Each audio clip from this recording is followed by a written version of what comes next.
So, how racism hurts white people? Part 5. And this time we're going to talk about guilt, Christianity, and crime.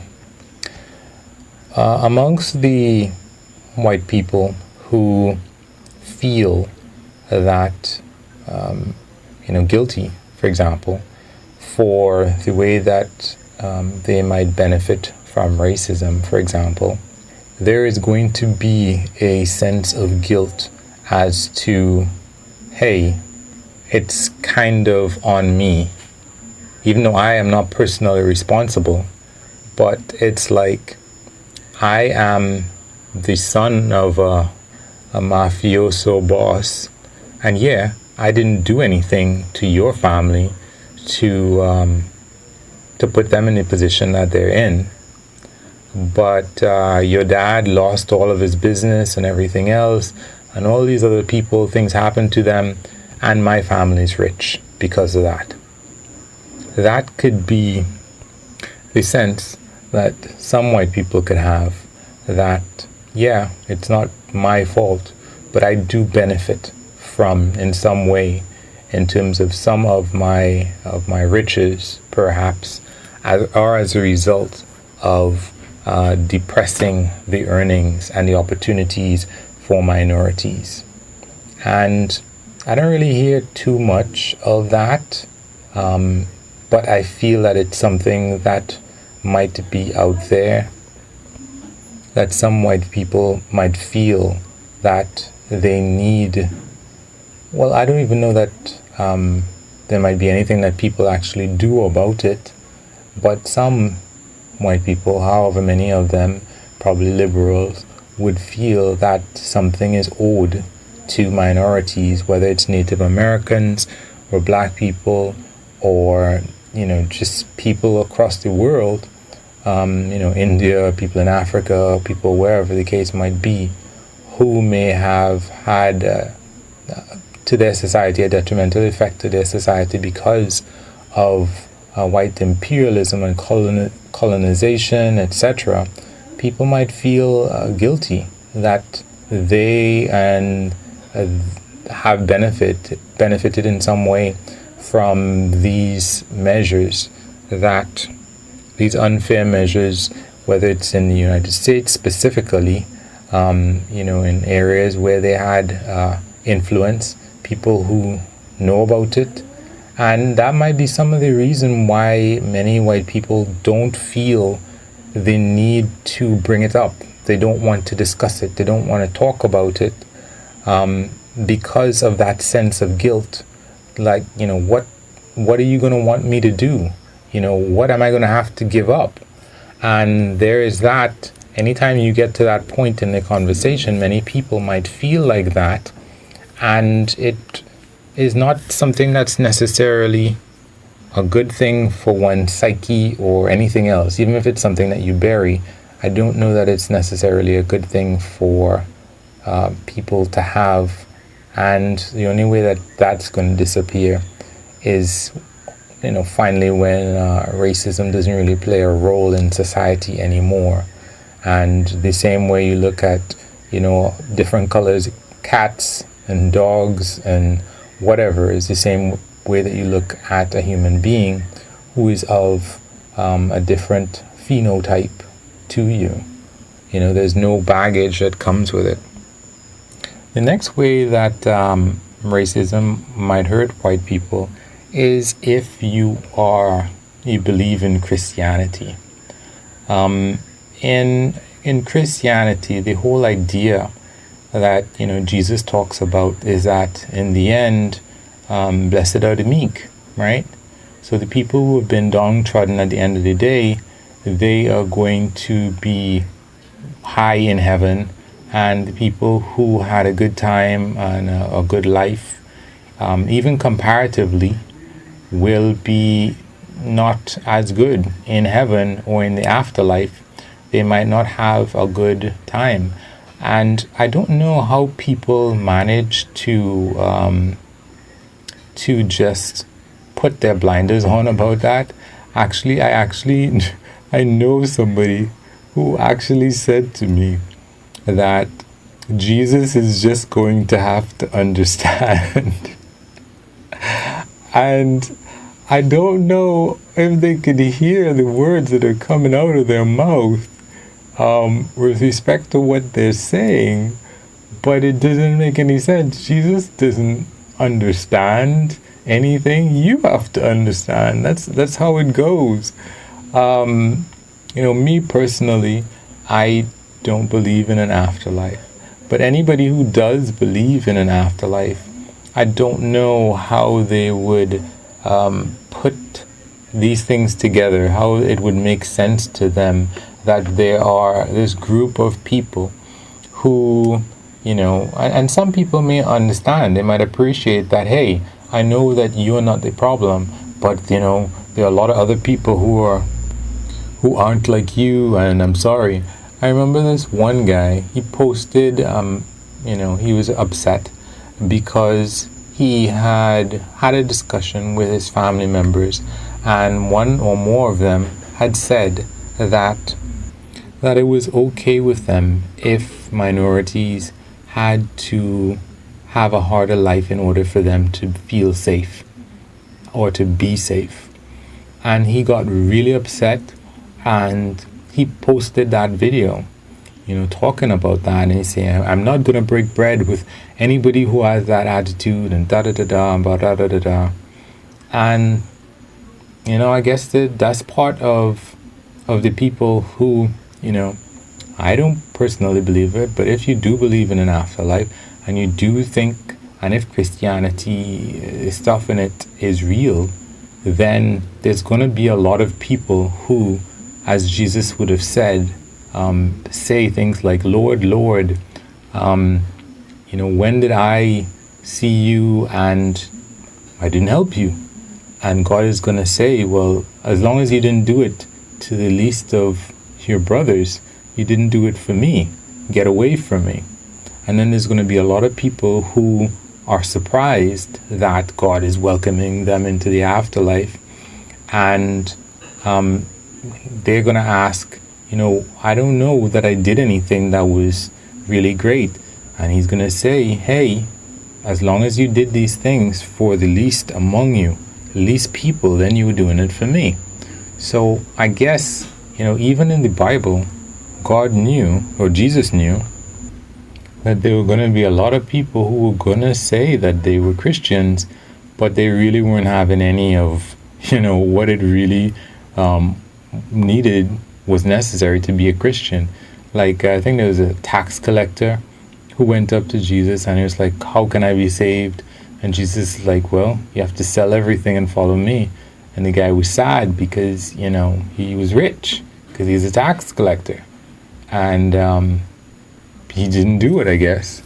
So, yeah, there's that. There's a lot of people who profess to be Christians, and if they believe in it, they probably aren't following it properly if they are not trying to completely eradicate racism from the system. So there's that. The next thing is, with respect to crime, racism doesn't reduce crime. It's going to increase the amount of crime. It's going to increase the nominal incidence of crime, and at the same time it probably would increase the actual incidence of crime, because in order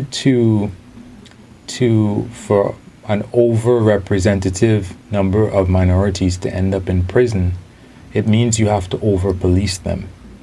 So things that you would not pick up or arrest a white person for, or the number of times you might approach a white person and just searching for criminal activity or whatever, is going to be a lot more for the minority.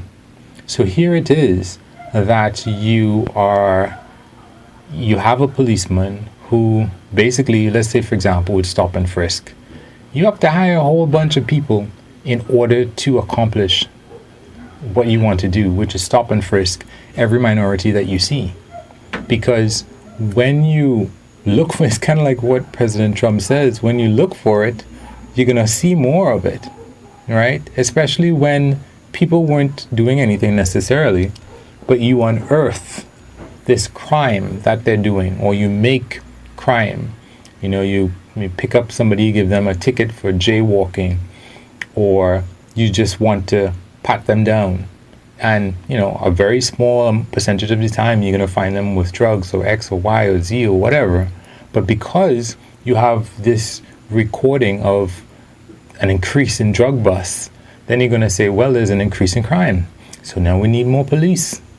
And now we need more judges. Now we need more prosecutors. Now we need more jails. Now we need whatever.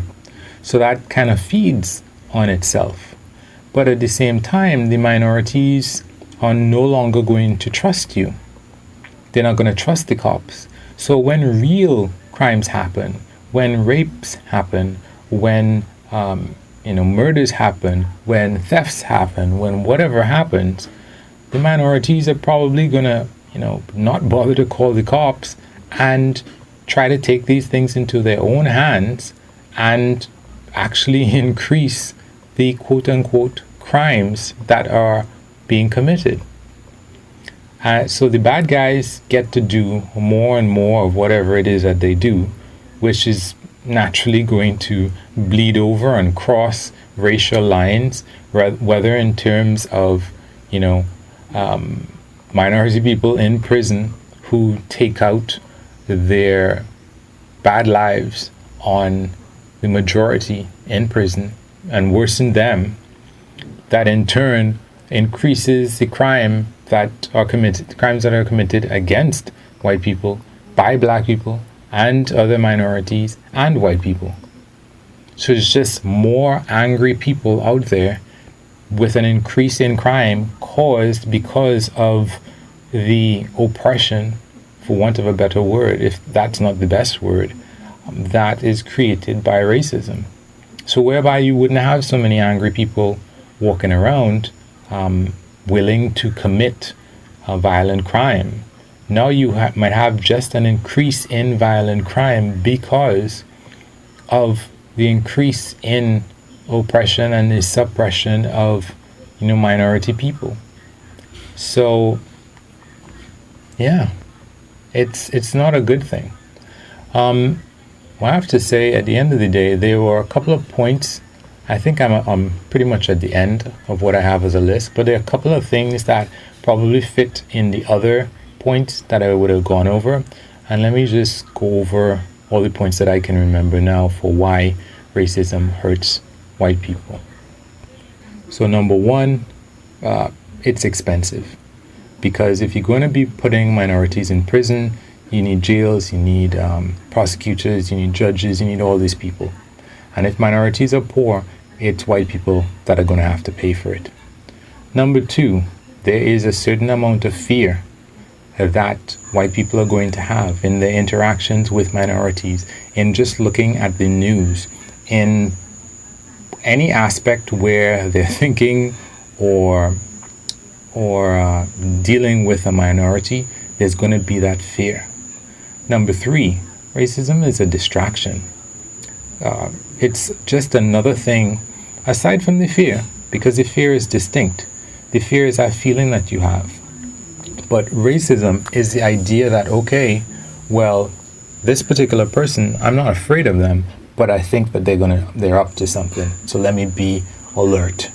And here it is, you're distracted. And this distraction can be used by politicians to get you off of things that you should be focusing on with respect to politics. It's very easy for politicians to use racism to invoke that fear, which to create this distraction in terms of the fact that, hey, they haven't been doing their job correctly, but they can easily put this onto minorities and immigrants and whoever else and say, hey, well, immigrants are going to be, presumably majority minorities. If it is other white people coming in, I don't think you're going to be too much bothered by that. At least not in this day and age, unless they are Hispanic whites, of course. Then there's the idea that racism encourages mediocrity amongst white people because you are ruling out the minorities in a lot of different areas, and as a result, there's not as much competition and there is more mediocrity. Also, racism is not going to just stop with respect to, it's not like a negative force only against minorities. Once you have people acting in a negative way, that can backfire on white people as well. Then racism can increase crime. There's the whole idea that if you're a Christian, racism isn't Christian, so I don't know how you're going to end up in heaven. Racism actually creates more revered black people, like Nelson Mandela, like Martin Luther King, like Muhammad Ali, Michael Jackson, Michael Jordan, Serena Williams. The force of trying to hold people back, the people who break through, they look even better, like Oprah and whoever else. And yeah, as we were saying, racism actually increases both the nominal amount of crime and the actual amount of crime, because if you're going to oppress or suppress people, that's what's going to happen. Of course, it reduces the amount of jobs that are available for white people, because a lot of minorities would have businesses, they would have houses, they would have a lot more money and resources, and there would be a need for these jobs to supply these goods and services for minorities. So racism reduces the amount of jobs, the quality of jobs that are available for white people. Racism itself is illogical, and being illogical, it invites illogical thinking with respect to races, with respect to a lot of other things can, be on there. Also, there's the idea that racism blinds white people from seeing reality. There's a lot of things that are hidden from white people, and there's a lot of distorted thinking, and reality itself basically ends up being distorted because of racism. Like, white people can actually think that they have become the new victims, when with a majority of white people in most of these developed countries, that doesn't statistically make sense that would be possible, amongst many other instances of distortions and blind spots that would occur because of racism. And just one thing that I thought of, and I'm not going to make it a full-blown point, but in the case of, for example, the coronavirus, racism can result in a lot of people dying because white people might think, we know what's best, we're developed countries, blah, blah, blah, and you won't follow China, you won't follow Taiwan, you won't follow Korea, and then a lot of people might just end up dead because you figure that they are third world countries and you don't really have to pay attention to what they do or do it. So there's that. So that's it for now. I think I'm going to do another one on how racism helps minorities, maybe. Yeah.